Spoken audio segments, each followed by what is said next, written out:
your purpose as well. And one thing that you said that is that you want to help people who look like you. Why is that important to you?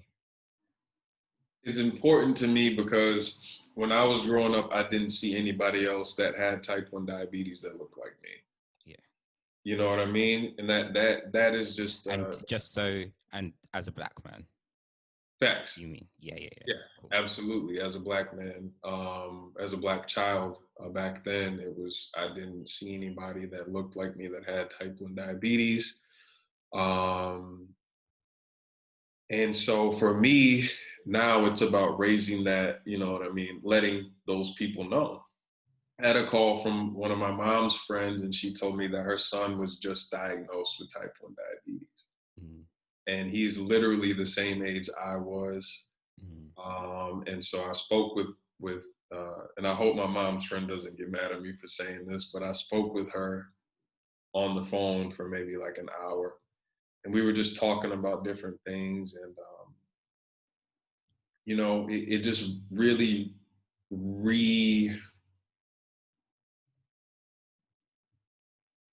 it just really made me realize that we still are lacking these figures in the world, and we need these type of examples. You know what I'm saying? Just like in the world, like you need, as black people, I feel like we do need other examples of success outside of the entertainment industry and outside of sports. You know what I'm saying? Because not everybody is going to be LeBron James, and not everybody is going to be Denzel or Chris Brown. It's like we mm. have to understand that success comes in many forms and many barriers. Not saying that if you don't, and let me be clear too, that's not a knock at everybody who wants to be a musician or who wants to be an artist or who wants to be an actor or a I get you. basketball player. Yeah, yeah, It just the look at the numbers, people. We got to look at the numbers. So yeah, um it's just more so the idea of framing success the way you want to. If mm, I had saw a successful um software engineer when I was growing up, I probably would have chosen software engineering as my career path because I knew I wasn't playing basketball because I was uncoordinated, and you know what I'm saying, I wasn't really into entertainment. So we just need those examples in the world. We need to show people in our community and in every community that there's not two ways out. You know what I'm saying? There's multiple ways to be successful in this life. And it's the same thing with diabetes, to bring it back. I want to show that my mom's friend's son that, you can be a successful person. You can live your life with type 1 diabetes. It's not a death sentence. You can still move forward. You can still get married. You can still have girlfriends. You can still go out. You can still drink. You can still go to weddings. You can still travel and vacation. We just that's missing in our community. And yeah. yeah, I'm sorry I keep going off on these No, tangents, no, man. I'm no. trying to. It's no, definitely not a tangent, and it's a good conversation that we're having. And I think as well, one thing that I would add to that is that having these conversations in the black community is important, just from a health perspective as well, because as a community, at times we don't speak about health as much as we should. Right. Um, I had a conversation with somebody the other day, and I think it's changing. So I think a lot of information that's been passed down is kind of generational information Right. when it comes to how you look after your physical health, your mental health, or emotional health. But within the younger generations, and I include us in the younger generation, I think these conversations are changing. That you can you can have a mental health illness or mental health condition.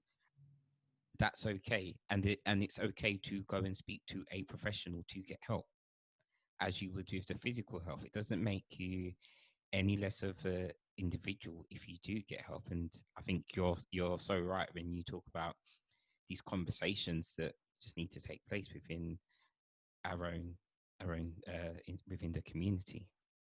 And that's a great point too. I'm gonna say this and then I'll leave it alone, man. Like I said, I don't want to go off on a tangent, but I recently started seeing a therapist Yeah. just to talk about, specifically I went to go see him to talk about my diagnosis as a 7-year-old and talk about type 1 diabetes. And it was the first session, and he was literally just basically doing an intake session where they basically just, you know what I mean, what are you coming to be talk to me about, what are you here for, how old are you, this and that. Man, we got to talking, and at one point, you know, I brought up the diabetes, of course, and he asked me, he was like, do you feel sorry for that 7-year-old that was diagnosed with type 1 diabetes?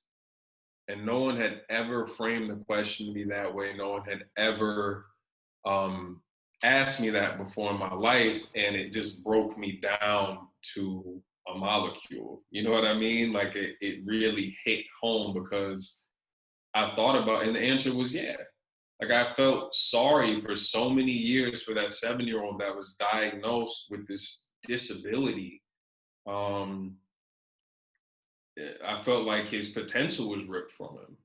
You know what I'm saying? And when really it was more like, you know, I was given purpose. You know what I'm saying? Um, but go see a therapist. Everybody go see a therapist. You know what I'm saying? Go see Yeah. somebody just to, even if you don't have a chronic illness, go see somebody just to talk and just to talk about your childhood and dig up those skeletons and get them out. You know what I mean? Get them out your closet. Yeah. Because therapy has really, really helped me a lot so far. And I just feel like I'm more conscious of certain things. I'm more aware of certain things. Um, Yeah. Therapy is great Yeah. if you're willing to do the work too. Let me say that. If Yeah. you're not willing to actually do the work and you're not willing to um, do the homework and like really, really try to change or really see why you are the way you are, then don't even bother, because it's a two-way street. The therapist can only help you as much as you're willing to help yourself. So Yeah. I With everything that you've just said, I agree with, and just to share kind of my own experience as well is that, so I know that you know, but as other people probably know who've listened to the I had a kidney transplant in April 2018, and after that whole going through all of that, I was offered to see. I had the opportunity to see a renal psychologist just to wow. talk through everything that happened with the operation. And so I took them up on that offer because at the age I am, the age I was a couple of years, I was very open to talking, and I needed to talk just to talk about the whole everything that went on around it. And then from those sessions, I think I had 4 or 5. She suggested actually, well, it might be worth speaking to another team, just a general, just like general psychologist team, and I arranged that through my doctor, and I had I think it was like an 18-month wait for that. It only I only had kind of 6 sessions with the team earlier on this year, but the fact that I I knew that I needed to have those conversations, and even waiting for 18 months, or maybe years ago, I'd have been like, oh, I can't, this isn't worth it. But actually having those sessions and talking through everything, and particularly when you spoke about the type 1 diagnosis, and the psychologist turned around and said, oh, you've been through a lot of trauma. That's a traumatic experience. And just having somebody to validate that experience, who isn't a family member, who isn't a Right. friend, it's just a complete stranger, to say, you know what you've gone through is traumatic. and that kind of just felt like a weight off my shoulders. Like, yeah, you're right, it is traumatic, and I've been carrying this around. As much as I've feel like I've dealt with it, I've still been carrying it around for such a long time, because I was diagnosed when I was 10. So it's been there for a long time, Years. and I appreciate you being open about your experiences, and I think it's something that we should do. And one thing that actually we did, I mentioned in our overview, was talking about kind of masculinity. And the question that I would have is that I think sometimes what prevents men from talking or getting help, psychological help when we need it, or just talking about it, is what maybe I would say it's probably changing now, is that the definition of masculinity. So it wasn't seen as quote unquote manly to go and get help, or to go and talk about these emotions that you're having to process. Did that did that obviously, I know you've gone through it, but did that come into your mind at any time? And if I go and get help, then I'm less of a man, or So, this man. might slight me in some sort of way, which, just to throw it out there, is a ridiculous way of thinking. But society does condition men to think that way, which is wrong. Yeah, I definitely felt like in the past, I would say, I'm just now getting to the point because, like you, I was diagnosed really young. So it probably would have been more beneficial to get therapy earlier on. But like you said, there's definitely a stigma attached to seeing a therapist and talking, quote unquote, talking about your feelings and really laying everything out there and crying. And, it does, there are certain times where you do feel like, man, does this take away one of my stripes? Like, you know what I mean? Like, is this like, Yeah, will people look at me differently? But at the end of the day, I think, masculinity, I think like you said, the beauty of it is changing, right? You have dads who you have, where in the US now, where the roles have flipped, where women are now the breadwinner in the household. They go mm, out and get the bag, and the men stay home and watch the kids. mm, You know what I'm saying? Like, masculinity has shifted so much within our world and our culture, and I think it's a beautiful thing. I think it's good to know, because if you're, you know, just standing on what I believe in and what I say, if you're a real man, you know that there's no clear cut definition of what a real man should be. mm. A real man's definition of a real man is whatever that man makes a real man to be. Yes.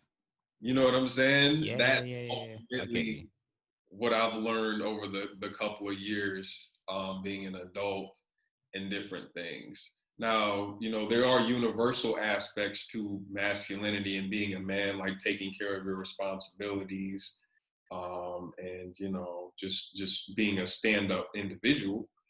But outside of that, you kind of make your own definition of what a man is, and you know what I mean. Yeah, So yeah, yeah, yeah, yeah. I get you. I understand. I said it a lot in the podcast, but I agree. I think that the key thing that you said is that a real man knows that a real man is what that definition is to that man. There's no one size fits all. There's right. no this is what you must be like. It's whatever that is to you, and that's Yeah. the way it should be. You don't need to involve yourself in other people's lives or say this is what you need to be doing. You do you, I do me, and That's and right. that's that's just the way it should be. And that goes for everyone. Just let people live, let people do what they want to do, and Yeah. that's it.